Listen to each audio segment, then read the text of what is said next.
ஓம் ஸ்ரீ கருப்பண்ணசாமியே போற்றி போற்றி போற்றி. என் அன்பு குழந்தையே, இன்று உன் அப்பன் உனக்கு கொண்டு வந்திருக்கின்ற செய்தியானது உன்னுடைய வாழ்க்கையில் நடந்து கொண்டிருக்கின்ற அதிமுக்கியமான பிரச்சனைக்கு முற்றுப்புள்ளி வைக்கப் போகின்றது. என் குழந்தையே, நான் சொல்கின்ற ஒருவருடைய இல்லத்திற்கு நீ எக்காரணம் கொண்டும் சென்றுவிடக்கூடாது.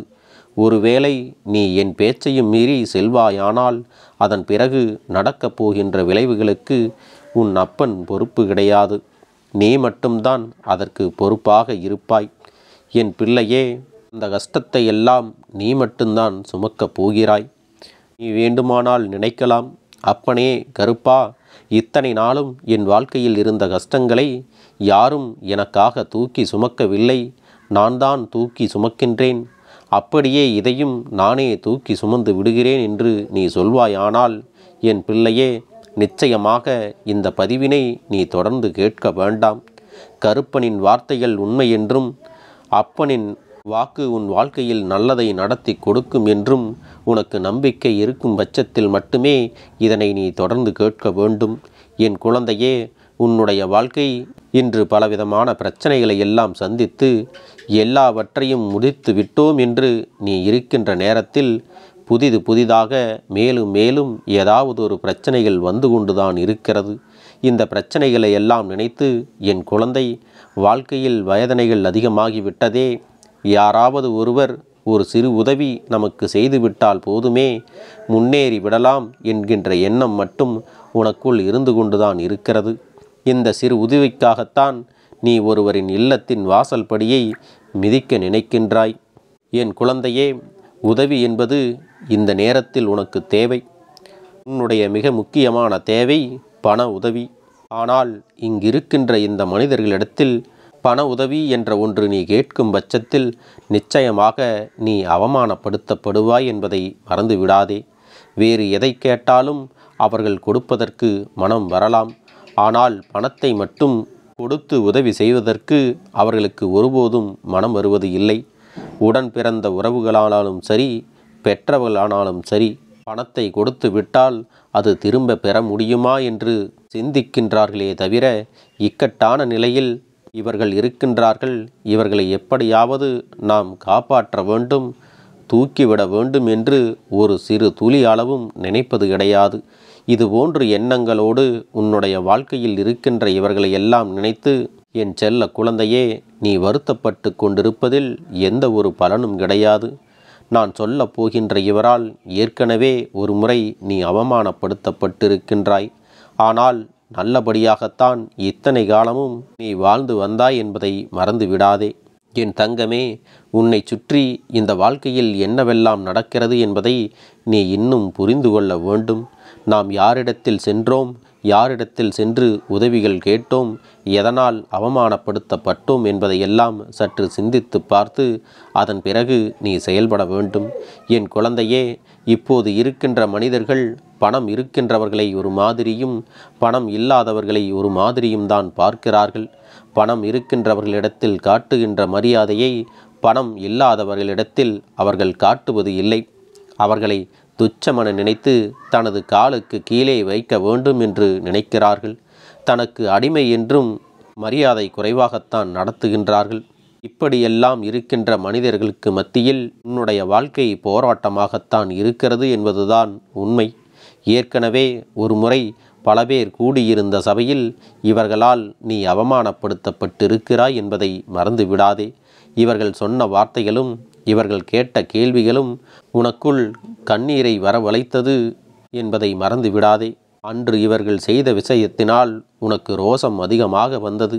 இனிமேல் இந்த இடத்தில் நாம் நிற்கக்கூடாது, இனி ஒருபோதும் இவர்களை தேடி வரக்கூடாது, எப்பேற்பட்ட சூழ்நிலையிலும் இவர்களிடத்தில் நமக்கு ஒரு தேவை என்று நிற்கக்கூடாது என்று நீயாகவே உறுதி எடுத்து கொண்டாய் அல்லவா? எப்பேற்பட்ட சூழ்நிலையிலும் இவர்களிடத்திலிருந்து நமக்கு இந்த வாழ்க்கை கொடுக்கின்ற விஷயங்கள் எல்லாம் தேவை கிடையாது என்பதை என் பிள்ளை நீ நிச்சயமாக புரிந்து கொண்டிருப்பாய். ஆபத்து காலத்தில் உதவி செய்யாதவர்கள் இனி எதற்காக உதவி செய்ய போகிறார்கள்? ஆபத்தில் தனித்து நிற்கும் பொழுது என்னவென்று நம்ம இடத்தில் கேட்காதவர்கள் எப்பொழுதும் இந்த வாழ்க்கையில் நமக்கு எதையும் செய்து கொடுக்க மாட்டார்கள் என்பதை புரிந்து கொண்டு, இந்த வாழ்க்கை உனக்கு எதையெல்லாம் கொடுக்கிறதோ, எதை உனக்கு சவாலாக தருகின்றதோ அதை நீ போராடி கடந்துதான் வர வேண்டும். அதற்கான அடுத்தடுத்த முயற்சிகளை நீ செய்ய வேண்டும். இனி வருகின்ற நாட்கள் எல்லாம் உனக்கு வாழ்க்கையில் என்ன நடக்கப் போகிறது என்பதை தெளிவாக காட்டிவிடத்தான் போகின்றது.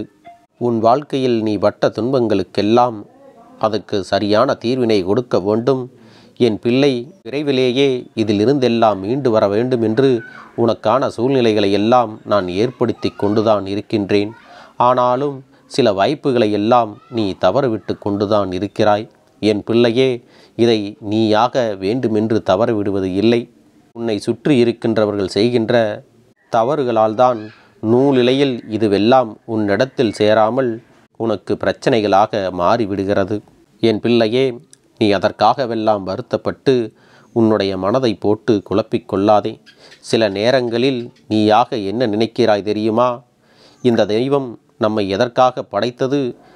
என்னை போன்ற ஒரு ஜென்மத்தை படைக்காமலேயே இருந்திருக்கலாமே, இத்தனை கஷ்டத்தில் இருக்கவா என்னை படைத்தார்கள் என்று சொல்லி நீ புலம்புகிறாய் அல்லவா? என் பிள்ளையே, இந்த கஷ்டம் உனக்கு மட்டும்தான் என்பது கிடையாது. இந்த கஷ்டம் உன்னுடைய வாழ்க்கையில் நிரந்தரமும் கிடையாது. இதுவெல்லாம் எப்படி சமாளித்து நீ அடுத்தடுத்த நிலைக்கு செல்கிறாய் என்பது மட்டும்தான் உனக்கு போராட்டமாக இருக்கிறதே தவிர, இது உனக்கான சவால் என்று நீயாக புரிந்து கொள்ள வேண்டும். அதனால் இதையெல்லாம் உணர்ந்து கொண்டு உன்னை சுற்றி நடக்கின்ற விஷயங்களை எல்லாம் என்னவென்று தெரிந்து கொண்டு எப்பொழுதுமே நம்மை தேடி வருகின்ற உண்மைகளை நீ தெளிவாக புரிந்து கொள்ள தொடங்கு. வாழ்க்கையில் எதுவுமே இல்லை என்றால் சுவாரஸ்யம் எங்கே இருக்கிறது? ஒவ்வொரு பிரச்சனைகளாக நடக்கும் பொழுதுதான் இந்த வாழ்க்கை உனக்கான ஒரு அடித்தளத்தை வலுவாக மாற்றி கொடுக்கிறது என்பது உன் கண் முன்னால் காண்பித்து கொடுக்கிறது அல்லவா? அதை நீ எப்பொழுதும் மறந்துவிடக்கூடாது. அப்படி இந்த வாழ்க்கையில் நீ அடைந்துவிட்ட ஒவ்வொரு சந்தோஷத்திற்கு பின்னாலும், ஒவ்வொரு கஷ்டத்திற்கு பின்னாலும் ஒரு காரணம் இல்லாமல் இல்லை. இத்தனை காலமும் இந்த வாழ்க்கை நமக்கு கஷ்டங்களை மட்டுமே கொடுக்கிறதே, நாம் நினைத்ததெல்லாம் நம்மை கைவிட்டு விட்டதே என்று நீயும் நீ வருந்தி நிற்க வேண்டாம். உனக்கான உதவிகள் எல்லாம் இந்த அப்பன் நிச்சயமாக குடும்ப உறவுகள் அல்லாத ஒருவரிடத்திலிருந்து கொடுக்கத்தான் போகிறேன். அதுவரை நீ காத்திருக்க வேண்டும். நீயாக அவசரப்பட்டு அப்பன் சொல்கின்ற மனிதரிடத்தில் ஒருபொழுதும் நீ உதவி என்று கேட்காதே. என் தங்கமே, இதை உன் அப்பன் உன்னிடத்தில் கெஞ்சலாகவே கேட்கின்றேன். என் பிள்ளையே, நீ படுகின்ற துன்பத்தை எல்லாம் என்னால் பார்க்க முடியாது. நீ படுகின்ற கஷ்டத்தை ஒருபோதும் இந்த கருப்பனால் ஏற்றுக்கொள்ளவும் முடியவில்லை. அப்பன் நினைத்தது போல நீ நினைத்து பார்த்திட முடியாத அளவிற்கு உச்சத்தை தொட வேண்டும். அது உன்னால் முடியும். அதையெல்லாம் உன் வாழ்க்கையில் நான் நடத்தி கொடுக்கத்தான் போகிறேன். அதனால் என் அன்பு பிள்ளையே, ஏற்கனவே ஒரு முறை அவமானப்படுத்தப்பட்ட இடத்திற்கு நீ மீண்டும் செல்ல வேண்டுமா என்று யோசித்துப்பார். அப்பன் சொல்கின்ற விஷயங்களை எல்லாம் முதலில் நீ நம்ப வேண்டும். இந்த விஷயங்களை எல்லாம் சரியாக நீ செய்துவிட்டாயானால் உன்னை தேடி வருகின்ற உண்மைகளையும் உன்னை தேடி வருகின்ற நன்மைகளையும் நீ மகிழ்ச்சியோடு அனுபவிக்கத்தான் போகிறாய். இத்தனை நாட்கள் உனக்கு இருந்த பணக்கஷ்டங்கள் எல்லாம் அடியோடு தீர்ந்து விடத்தான் போகின்றது. என் பிள்ளையே, நீ இப்பொழுது உதவியை தேடி செல்ல போகின்ற அந்த வீட்டில் யாருமே சரி கிடையாது. உன்னிடத்தில் அவர்கள் எல்லோரும் சிரித்து பேசுவார்கள். ஆனால் நீ வெளியே வந்தவுடன் உன்னை பார்த்து தவறான விஷயங்களை எல்லாம் கூடி பேசுவார்கள். உனக்கு சம்பந்தமே இல்லாத விஷயங்களை கூட சம்பந்தப்படுத்தி பேசிவிடுவார்கள். இந்த வாழ்க்கையில் என்னவென்று உனக்கு தெரியாத விஷயங்கள் எல்லாம் அவர்கள் நடத்தி உன் பெயரை கெடுக்க வேண்டும் என்றுதான் நினைக்கிறார்கள். உன்னை தவறானவர்கள் போல மற்றவர்கள் முன்னிலையில் சித்தரிக்கவும் பல முயற்சிகளை நடத்தி கொண்டுதான் இருக்கிறார்கள். என் குழந்தையே, உன்னை தவறு என்று நிரூபிக்க இவர்கள் எடுக்கின்ற முயற்சி ஒருபோதும் வெற்றி பெறக்கூடாது அல்லவா? அவர்களுடைய தீய எண்ணங்களும் செயல்களும் தோல்வி அடையத்தான் வேண்டும். என் பிள்ளையே, ஏற்கனவே ஒரு குடும்ப உறவுகளிடத்தில் என்னை கேட்டு அவர்கள் இல்லை என்று உன்னை அவமானப்படுத்தி விட்டார்கள் அல்லவா? அது உனக்கு மறந்து விட்டதா? இப்பொழுது மீண்டும் அந்த விஷயத்தை நீ செய்ய துணிவது எந்த வகையில் நியாயமாகும் என்பதை புரிந்து கொள்ள வேண்டும். அப்படியானால் இந்த வாழ்க்கை உனக்கான மாற்று வழியை அமைத்து கொடுக்க போகிறது என்பதையும் நீ புரிந்து கொள்ள வேண்டும். இப்படிப்பட்ட தீய எண்ணங்கள் கொண்ட மனிதர்கள் உன்னுடைய வாழ்க்கையில் செய்கின்ற விஷயங்கள் எல்லாமே இத்தனை காலமும் உனக்கு சாதகமாகத்தான் இருந்திருக்கிறது. ஆனால் ஒரு சில துன்பங்களும் துயரங்களும் சில வேதனைகளும் எப்பொழுதுமே உன்னை இந்த வாழ்க்கையின் துன்பத்திற்குள் மீண்டும் மீண்டும் தள்ளி கொண்டுதான் இருக்கிறது. என் பிள்ளையே, கருப்பன் சொல்வது நிச்சயமாக உனக்கு புரிகிறது அல்லவா? இந்த ஒரு முறை மட்டும் நீ ஒத்துழைப்பு கொடுத்தால், இவர்களை தேடிச் செல்லாமல், எத்தனை இக்கட்டான சூழ்நிலையிலும் இவர்களின் உதவியை பெற வேண்டும் என்று நினைக்காமல் நீ தனித்து இருப்பாயானால் நிச்சயமாக இந்த வாழ்க்கை உன் வசமாக மாறும்.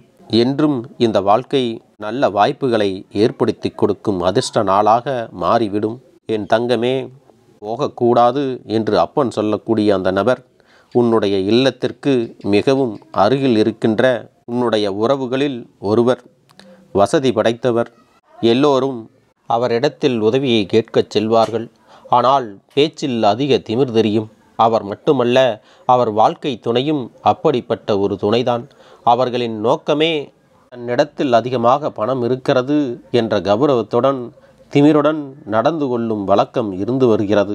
இப்படி நம்மிடத்தில் உதவிக்கு வந்தவர்களை நாம் காயப்படுத்துகிறோம் என்று அவர்கள் ஒருபோதும் சிந்திப்பது கிடையாது. இப்பேற்பட்ட எண்ணங்களை கொண்டவர்களை நீ உனக்கும் மிக அருகில் வைத்திருக்கும் பொழுது இத்தனை காலமும் எப்படி இருந்தாயோ கௌரவத்தோடு நீ நடந்து கொள்ள வேண்டும். என் பிள்ளையே, இது உனக்கான வாழ்க்கை என்பதில் நிச்சயமாக மாற்று கருத்து கிடையாது. உனக்கு உன் மேல் நம்பிக்கை இருந்துவிட்டால் நீ ஆசைப்பட்டதை விடவும் இந்த வாழ்க்கை உனக்கு அளவற்ற மகிழ்ச்சியை எதிர்காலத்தில் தரத்தான் போகிறது. அப்படிப்பட்ட சூழ்நிலையும் உனக்கு நான் ஏற்படுத்தி கொடுக்கத்தான் போகிறேன். எனவே இவர்களிடத்தில் இருந்து விலகி இவர்கள் கொடுக்கின்ற எதையும் நீ ஒருபோதும் ஏற்றுக்கொள்ளாதே. நீயாக இவர்களை தேடிச் சென்றால் மட்டும்தான் உனக்கு அவமானம் உன்னை தேடி வரும். அதனால் நீ இவர்களிடத்தில் ஒருபோதும் எந்த ஒரு உதவியையும் கேட்காதே.